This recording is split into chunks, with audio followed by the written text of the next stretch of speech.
Sud Radio à votre service. Avec Fiducial, une offre globale de services proche des entreprises. Bonjour, tout de suite Sud Radio à votre service et direction Calvi. On part en Corse avec Fabien Roccassera. Bonjour. Bonjour Cécile, bonjour à tous. Vous êtes président de Tramar et Monti. Alors, si je ne m'abuse, ça veut dire entre mer et montagne, c'est ça? C'est ça, exactement. Voilà. On parle avec vous de loisirs touristiques. C'est ça. Il y a environ 25 ans, j'ai eu l'idée de commercialiser ce que je faisais dans un cadre privé.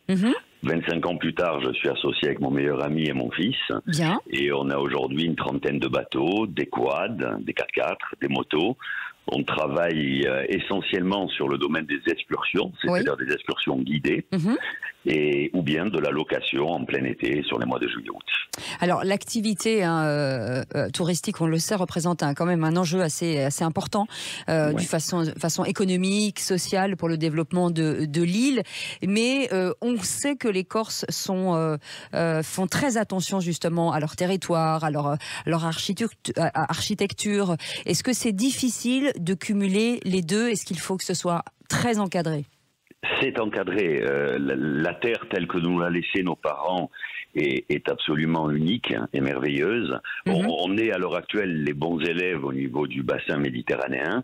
Les côtes espagnoles, italiennes ou françaises ont fait bien pire. On a su dans les 50 dernières années, au moment du développement touristique, préserver notre île. Bien évidemment, cette notion de préservation, on l'intègre dans le développement que l'on aura sur les prochaines années. Alors, on sait que forcément, les touristes arrivent généralement sur les côtes. Est-ce que au centre de la Corse, il faut justement stimuler, dynamiser ce centre de la Corse aussi par des excursions, aussi par un flux touristique? Alors, le tourisme est bien réparti en Corse. Ah, d'accord, très bien. Qu'en termes de chiffres, on a 3 millions de touristes sur l'île chaque année. C'est relativement peu par rapport à nos voisins européens. Pour vous donner une idée, les Baléares, c'est 16 millions de touristes. Ou bien la seule ville de Venise, c'est 30 millions de touristes. Donc à l'heure actuelle, on a 1000 km de côte sur la Corse. Donc c'est une grande île. C'est vrai que de plus en plus, on assiste à un regain d'intérêt sur l'intérieur. Alors les activités sont présentes, je pense au canyoning, aux marches en montagne, le célèbre GR20 qui permet aux touristes effectivement d'avoir aussi beaucoup de choses à faire sur l'intérieur. À l'heure actuelle, c'est agréablement réparti sur sur toute l'île. En matière d'emploi, parce que pendant longtemps il y avait des saisonnalités, là on a l'impression que finalement les touristes, peu importe l'année, la période, l'avantage de la Corse c'est qu'il fait toujours beau. En matière d'emploi, c'est quand même très important pour vous? Très très important. Pour vous donner une idée, une petite entreprise comme la mienne, c'est quand même 16 personnes.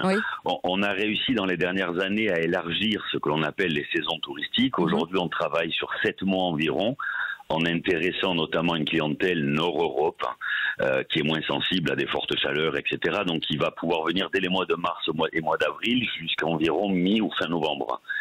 C'est un vrai enjeu parce que pour nous, l'emploi saisonnier ne doit pas se limiter à 2 mois, mais au moins couvrir 6 à 7 mois sur les années de nos salariés. Même si c'est moins difficile d'aller travailler en Corse, on le sait.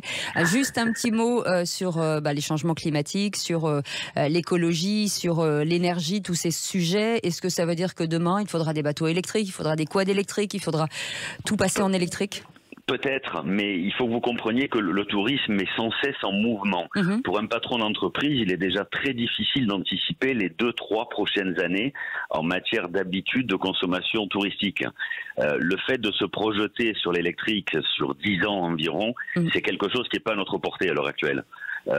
Tant que véritablement tout n'est pas fait en ce sens, nous on se contente d'avoir l'empreinte la plus faible possible au niveau local.